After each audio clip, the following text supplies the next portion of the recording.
A very fresh good morning, my dear students. My name is Khushbu and I welcome you back on my channel. I hope you all are fit and fine, taking care of yourselves, and also you have done your exams properly. I expect that you have completed your all the work as instructed. That is, fair work in fair notebook, rough work in rough notebook, and book work in book only.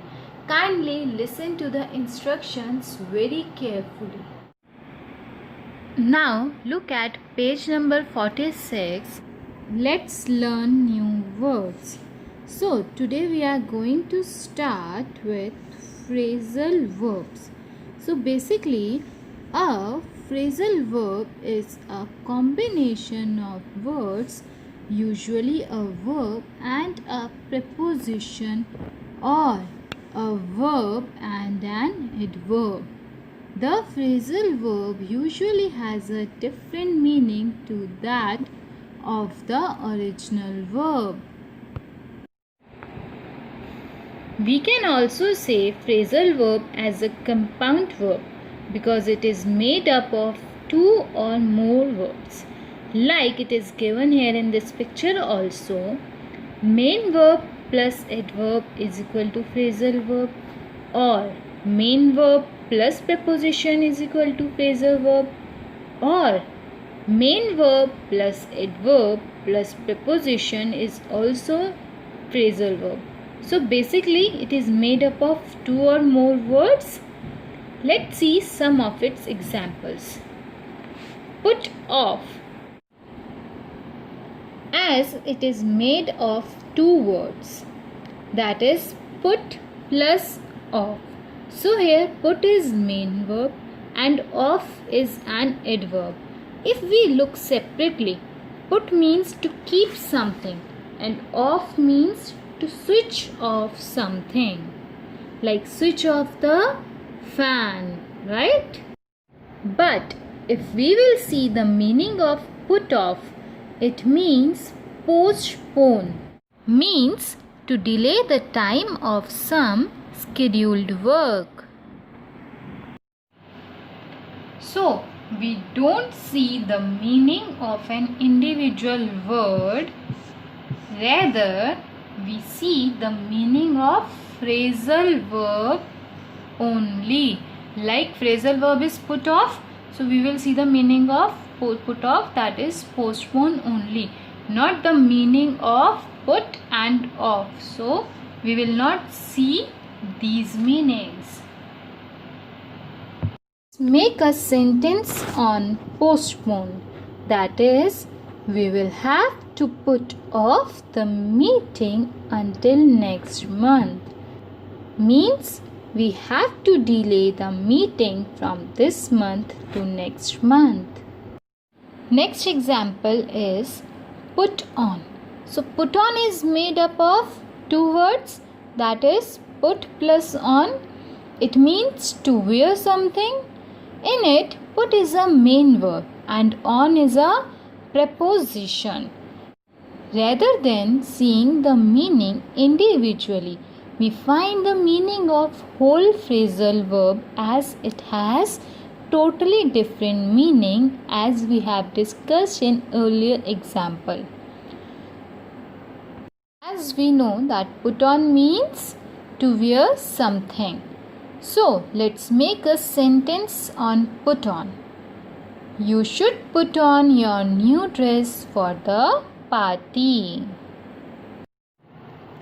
I know you might be thinking that it is very difficult to learn the meanings of all the phrasal verbs. But we don't need to learn the meanings.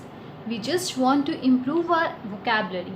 And by reading the sentences, we can find the meaning of the phrasal verb. So try to understand the meaning as a whole rather than understanding the meaning of particular word. We usually use these phrasal verbs in our normal vocabulary also, but we actually don't know that we are using the phrasal verbs. So When we are trying to understand the sentences, gradually we will be able to understand the phrasal verbs and we will find it very easy. Now let's see the conversation between two friends and see how they are using the phrasal verbs.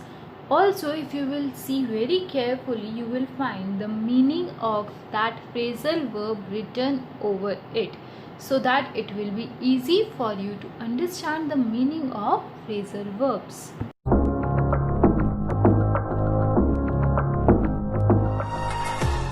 Hi, Irene. Hi, Ariel. You seem a little under the weather. What's wrong? My car broke down again, and I ended up coming by bus. I had just picked it up from the mechanic a few days ago, but the repair didn't hold up. Can you believe it?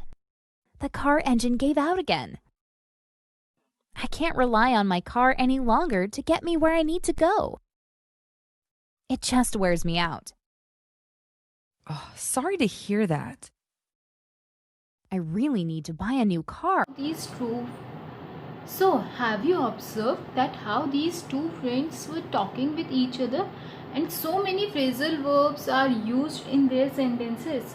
So, try to improve your vocabulary. You can improve it by reading the books, newspapers, and some articles online. So, try to find out the meaning of a sentence as a whole. Don't look for the individual meaning of a word, because sometimes when these phrasal verbs are there, the individual meaning is different and the phrasal verbs meaning is totally different, as you have observed in this last conversation between the friends. Okay, so try to do 2 or 3 sentences a day. It's okay if you will do very less. Try to take out 5 minutes for your vocabulary.